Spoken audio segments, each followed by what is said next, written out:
beauties, and welcome back to my channel. It's me, Riri, and I love tattoos. I'm sure that you've noticed that I probably have a shit ton of tattoos. I have over 30 tattoos, and I've been getting them since I turned 18. I don't want to make you go deaf, but some of my favorites are the ones that you can pretty clearly see from most of my videos. My arms are pretty covered.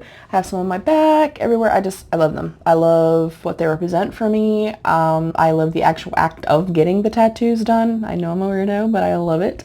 Yeah, so I love tattoos. How many tattoos do you have? And if you do not have one, are you going to get one? And what would your first tattoo be?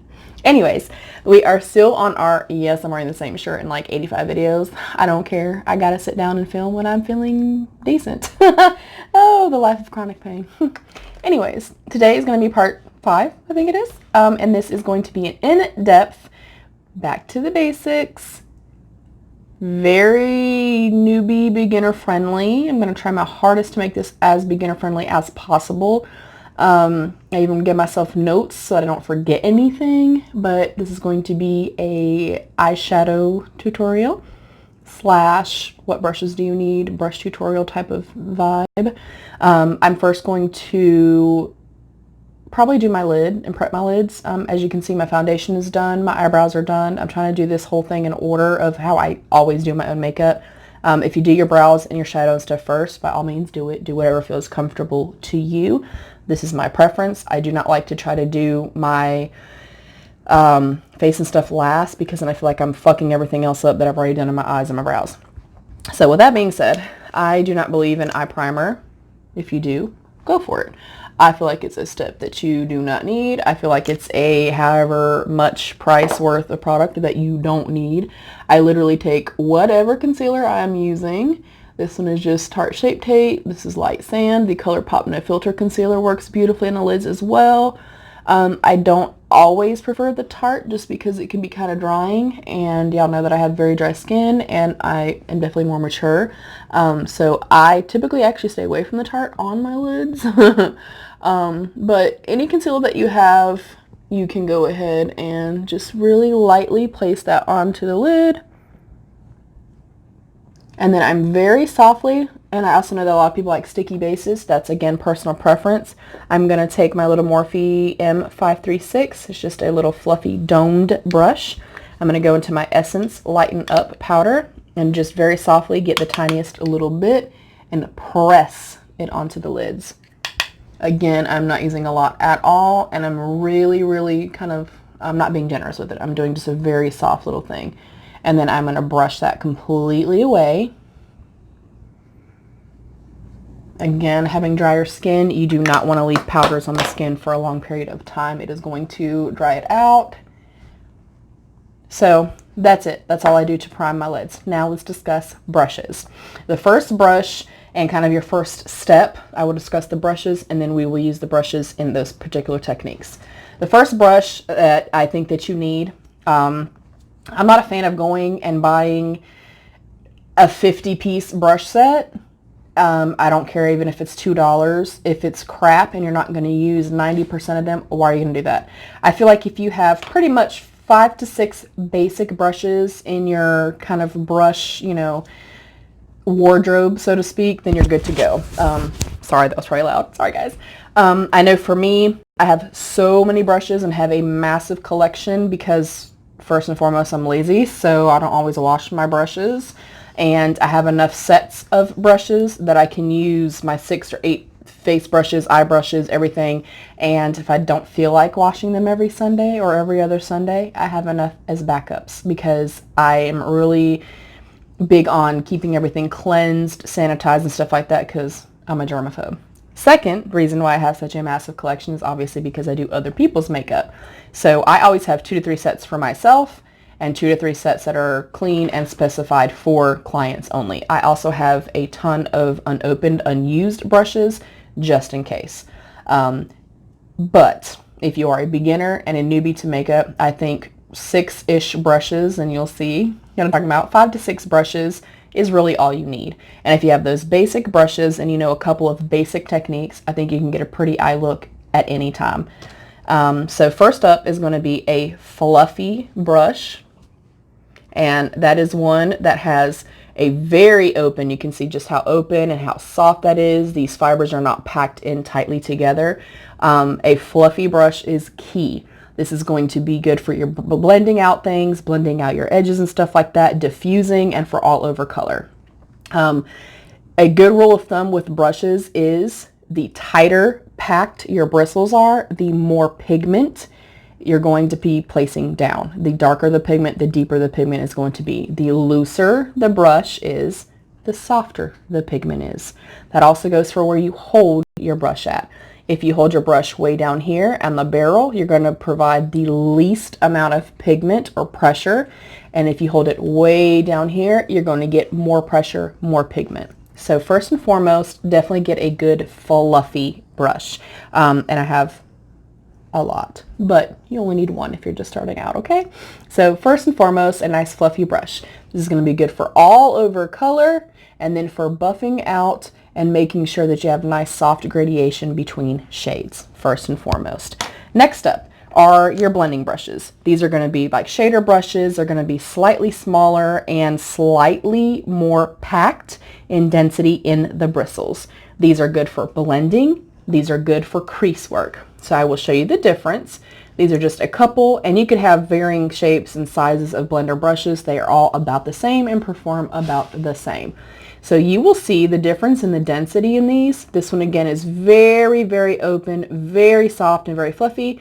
These are still somewhat fluffy, but much more densely packed where the bristles are versus over here. You can see, I mean, that's very open and very soft.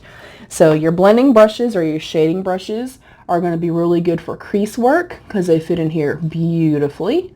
You can also use them again for blending work and shading things out. And these are good for your crease, your outer corner, and also if you're going to do a really blown out bottom line, you can also use these right here for that. But I traditionally will say these are more aimed for crease work and stuff like that, and then blending. So I will hold these up again.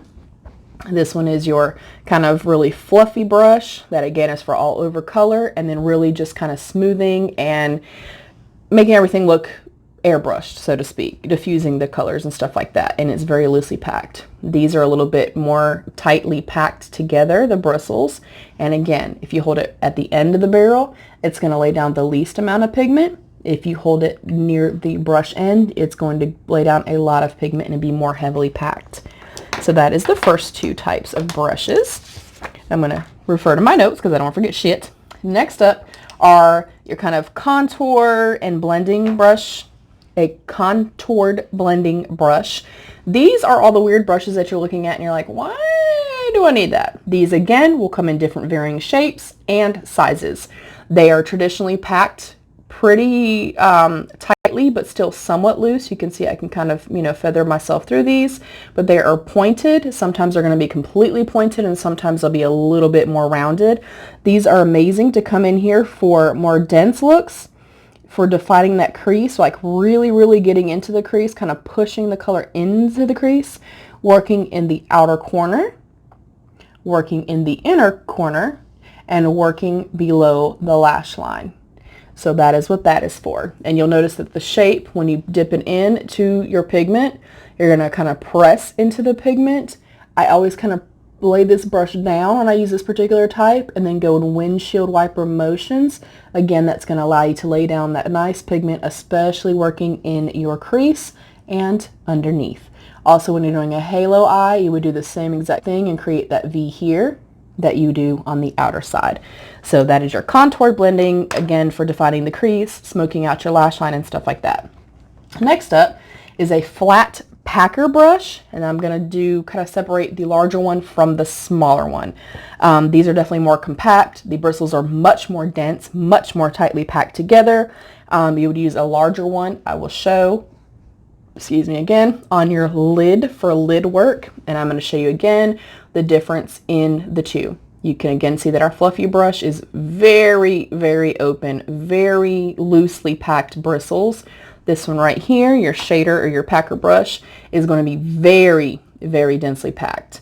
This right here is going to provide the most impact, the most level of pigment versus your little blending brushes and stuff like that. You can definitely see how dense these are packed versus these are still, they're much more densely packed than our fluffy brush, but way softer packed than what this is right here. You can also squeeze these. If you don't have a smaller smudger brush, you can just squeeze your brush and come under here for line work. The reason that I like a flat packer brush is because when you go into your pigment, again, I like to lay my brush across. I cringe when I see people going like this with their brushes into their eyeshadow. First of all, you're going to damage your eyeshadow. You're going to get a lot more fallout, and you're also going to damage your brushes, especially if they're natural bristle brushes. So I like to place this into my pigment. You can use this to really pack on the outer corner, the outer V here. And then you take your blending brush or fluffy brush and blend that out. Same thing for the inner part. Also, if you're using foiled shadows, cream products, you will place this again into the cream or into the foil or a metallic shade and press this across. This brush can be used for when you do your cut creases as well. So again, the more densely packed it is, the more kind of bang for the buck you're going to get, the more color payoff, pigment payoff you're going to get from this. Now, for our cut crease brush, it is always a very small, flat, rounded brush. I have several Morphe M421s, which I should have set one of those out. Oh, let me grab one. I have several of these because I use them for my brows and for cut creases.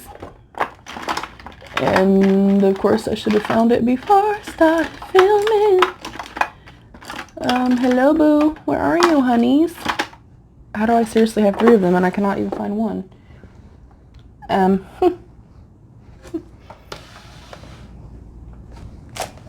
I sincerely don't know where they're at, but I'm gonna pull out a couple different ones, a couple different crease brushes. Yeah, that's so weird that I cannot find that particular Morphe brush. I'm so sorry, guys. I'm a loser. Oh, there it is. Okay. Morphe brushes are very inexpensive. Like very, very inexpensive. I have a Luxie brush here, and then I also have an Alamar Cosmetics brush. Again, same thing with like the shader brushes and stuff like that, smudger brushes. They're always going to come in varying shapes and sizes, or varying sizes and stuff like that, lengths and stuff, but the basic shape is still going to be the same.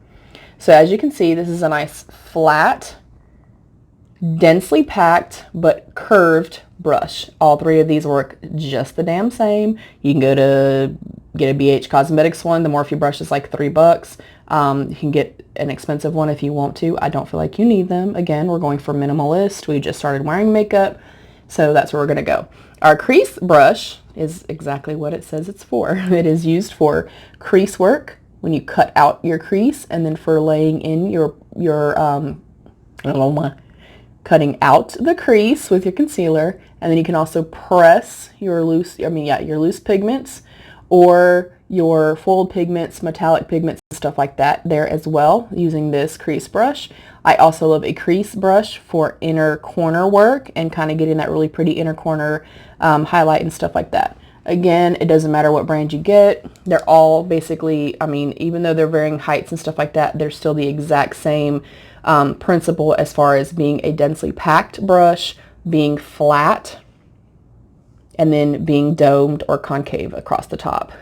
Again, the Morphe one is very inexpensive. I've gotten these at like Boxy Charms and stuff like that. So that is what your crease brush is for, inner corner and then actual crease work. Next up, smudger brush, but small. It is a very short, very densely packed brush. The bristles in this, and I will show you this versus a larger smudger brush. You can see here, these are still very tightly packed. It's still pretty short, but this is more for actual lid work and stuff like that. Your 2 smaller, very short bristled brushes, smudger brushes here. Again, you can see are very, very short, very tightly compact, so they're going to add more pigment. And these are used more for line work and stuff like that. So you can come across the top of the lash line. You can also come across the bottom and smudge it out. Then you would take just a smaller brush and then buff them out. But your smaller, denser kind of packing brushes are used for line work. Just think of it as that. And then you can press in your foiled shadows, your cream shadows, and stuff like that. Definitely when you're working with cream shadows, foiled shadows, metallic shadows, and stuff like that, you definitely want to use a more firm packer brush. I typically use my fingers. That is it as far as actual brushes. I think I got everything. Cut crease, contour, smudging. Oh, no, a pencil brush. A pencil brush pretty much just looks like a little sharp little pointed pencil. And a pencil brush is beautiful for coming right under the brow bone to highlight the brow. You can also use one of the smaller shader brushes or smudger brushes to come under here as well. And then these are also beautiful. I like to wet these and put it into my metallic shadow, my foiled shadow, whatever the case may be, and use this for the inner corner. And it is absolutely stunning and works beautifully. So the pencil brush is important as well. Now, brow brushes, lip liner brushes, and lip brushes. I don't really use either of those. I keep spoolies, of course, for my brows, but I feel like those are pretty self-explanatory. A liner brush is for gel liner. A brow brush is a tight angled brush to use for pomades and powders. I don't use them. I use a pencil. And then lip brushes, I also don't use a lip brush. I feel like if you're going to do kind of more soft, blurred outer edges for your lips, I think a lip brush is fine. I think you can also go in and just use a cut crease brush for your lips. Does the same thing. So I feel like these are the only ones that you absolutely have to have. I don't think that you need lip brushes. I don't think you need liner brushes unless you're using pot liners. And then the most important thing to me are your fingers. And always use your ring finger when applying makeup or skincare products and stuff like that, because it applies the least amount of pressure. But anytime that I have foiled shadows, like the Ace Beauty little pots, the ColourPop little Super Shock shadows in the pots, I will always kind of take and rest my finger there for just a second. The warmth of your finger really helps to put the shades on much more evenly, a little bit more softer. But I take and kind of put my finger into it, then swirl it around just a little bit, and then I do nice soft tapping motions onto the lid to press those shadows into place. So I will go over everything one more quick time, and I'm probably going to do the actual shadow application in a different video because we're already at 20 minutes and I don't want y'all here all day long. So this will just be back to basics brushes. So again, your first brush, and again, this is what, 6 brushes, 8 brushes, and that's having multiples of a couple of them. Number 1 is your fluffy brush. You're going to use this for all over color and for diffusing and stuff like that. You're going to have some blending brushes. Again, you can just have one. You don't have to have a million of them. I do, but you don't have to. But find a good blending brush. They're going to be slightly more dense, slightly more packed. The bristles are going to be tightly packed together. And this is going to be for crease work. And then also making sure that everything is blended out. And you can also use 2 different ones and have a different color on the outer corner and a different color on the inner corner. But blending brushes or shading brushes are used to shade, to blend. So a lot of the crease work and stuff like that. And then being able to use your circular buffing motions to make sure that you always have a nice gradient effect on your lids. Your third brush is always going to be your contoured blending brush. This is going to be your pointed brush. So think contouring, think trying to get into the lines, like the way that we contour and chisel out our, our jaw lines. You're trying to contour. These are always going to be a little bit more densely packed and they're going to be a little bit more tapered. These again are for really being precise in that crease and making sure that you're staying nice and contoured. You can also use these brushes underneath, but definitely for, crease work, they're super important. You can also lay the pigment down very, very, very heavily, especially if you're really trying to go for a bold look, but press the product in place and then take your blending brushes and then go over it to just softly diffuse those lines. So we've got fluffy brush, blending brush, contour blending. You're going to have your flat packer brush, and I wanted to put the larger one in a different category because there's flat packer brushes and smudger brushes that are larger and smaller. I like to use a larger one. As you can see, it is much more dense than our blending brush, and the bristles are nice and short and compact. So this is going to be to really lay and pack the product on like very heavily. It's going to lay more pigment, more heavy pigment, and the pigment is going to be deeper across the lid and it's going to be more compact. You can also use this for line work and underneath the eye as well. And then if you're going to take and use this for your wet shadows, your cream shadows, or anything like that, your metallic shadows. Press into the product, kind of really load up the brush, and then walk the brush across, and it's really going to pack those shadows in place. If you wanted to go in with like a black shadow and really kind of line this out, you could also do that and go underneath as well. Then next up is your cut crease brush. And again, I showed 3 of them. You only need 1 because that's number 5 now. Cut crease brush is exactly what it says it is, for cutting your crease out. You're literally going to take this, make your cut crease shape, come down with your concealer or whatever you're using, and then blend it out. I also like to tab it in with my fingers. You can use a cut crease brush to then lay down the pigment on top, your foiled shadow, your cream shadow, your loose pigments, and also it works beautifully for inner corner work. Next up is your smudger brush or your packer brush, but the smaller version. So you can see this one compared to this one. The bristles are the exact same. They're short, tightly compacted bristles. And these ones right here used, and it actually says smudger. I don't know if you guys can read that. Probably not, because it never freaking... This thing does not like me at all, you guys. Anyways, it says smudger. I swear it does. But a smudger brush, again, you can use it to really build up pigment, press it into place, and then blend it out with a blending brush. And it's also used for lining. So going across the top lash line, underneath the lash line here, and then you can smudge it out beautifully.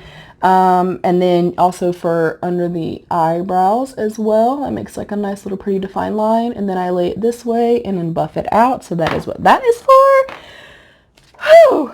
And then your pointed or pencil brush is basically what it says. It's a pencil. It's a pointed little pencil brush. These are beautiful for coming in and doing detail work underneath the brow. You can also still use these the way you would do like the pointed one, and really work on like detail work and stuff like that. It's basically a detail brush. Also good for lining, also good for underneath, and also beautiful for the inner corner. So I hope that helps.